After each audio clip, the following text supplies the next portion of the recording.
अस्सलाम वालेकुम, welcome to women's corner. आज हम आपके लिए बहुत ही मज़े की स्वीट रेसिपी लेकर आए हैं। इसके लिए सबसे पहले हम यहाँ पर साबूदाना लेंगे। ये मेरे पास है 1/4 कप। सबसे पहले हम इसे वॉश करेंगे, अच्छी तरह से वॉश कर लेंगे। अच्छी तरह से वॉश करने के बाद अब हम इसमें पानी ऐड करेंगे और इसे हम तकरीबन 10 मिनट के लिए भिगो के रख देंगे। तकरीबन 10 मिनट भिगोने के बाद अब हम इसे बॉईल करेंगे।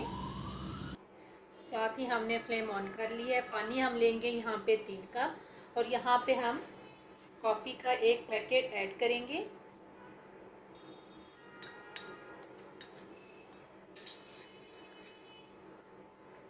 साथ हम यहाँ पर ऐड कर देंगे जो हमने सबसे पहले साबूदाना भिगो के रखा था और यहाँ पर अब हम इसे बॉईल कर लेंगे।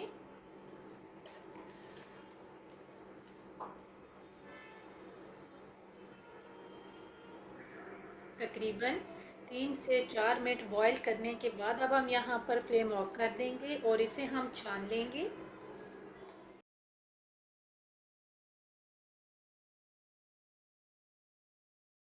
छान लेने के बाद हम उसी पतीले में दोबारा से वही पानी ऐड करेंगे और इसमें अब हम ऐड करेंगे शुगर। ये मेरे पास है 1/4 कप। साथ हम यहाँ पर ऐड कर देंगे जेलेटिन पाउडर। ये मेरे पास है 1 टीस्पून। अब यहाँ पर हम इसे मुसलसल हिलाते हुए तकरीबन उस टाइम तक कुक करेंगे जब तक ये थिक नहीं हो जाता। ट्रांसपेरेंट होने तक हमने इसे कुक किया है। अब हम यहाँ पर फ्लेम ऑफ कर देंगे।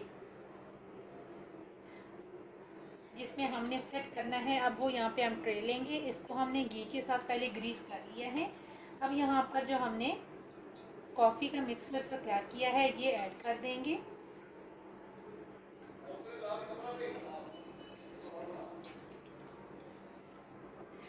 अब हम इसे फ्रिज में सेट होने के लिए रख देंगे। अब हम यहाँ पर दोबारा से पतीला लेंगे। इसके अंदर सबसे पहले हम मिल्क ऐड करेंगे।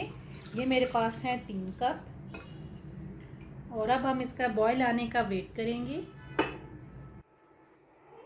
जैसे ही दूध बॉईल होना शुरू होगा तो सबसे पहले हम यहाँ पर ऐड कर देंगे शुगर। ये मेरे पास है 1/2 कप। ये ऐड करेंगे, इसे मिक्स करेंगे और साथ हम यहाँ पर ऐड कर देंगे जो हमने सबसे पहले साबूदाना को कुक किया था वो ऐड कर देंगे।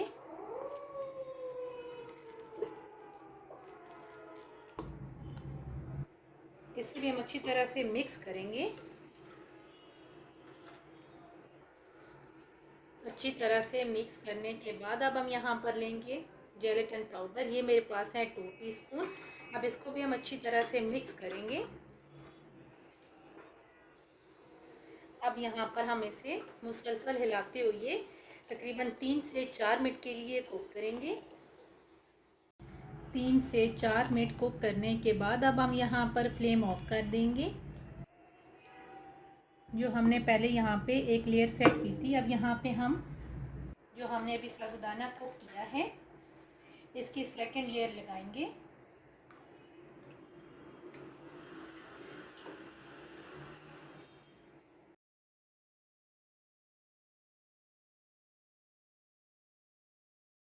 अब एंड पे हम यहाँ पे किशमिश ऐड करेंगे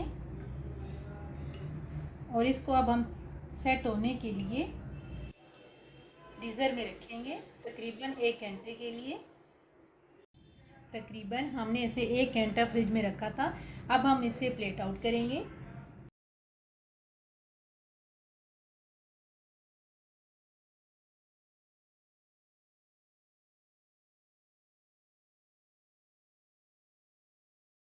फाइनली बहुत ही इजी स्वीट्स की ये रेसिपी बनके बिल्कुल तैयार है। अगर आपको ये रेसिपी अच्छी लगे तो हमारे चैनल को सब्सक्राइब करें, लाइक करें और शेयर करें। अल्लाह हाफिज़। Subscribe to our channel by clicking the subscribe button. Click the bell button and enjoy the latest uploads from our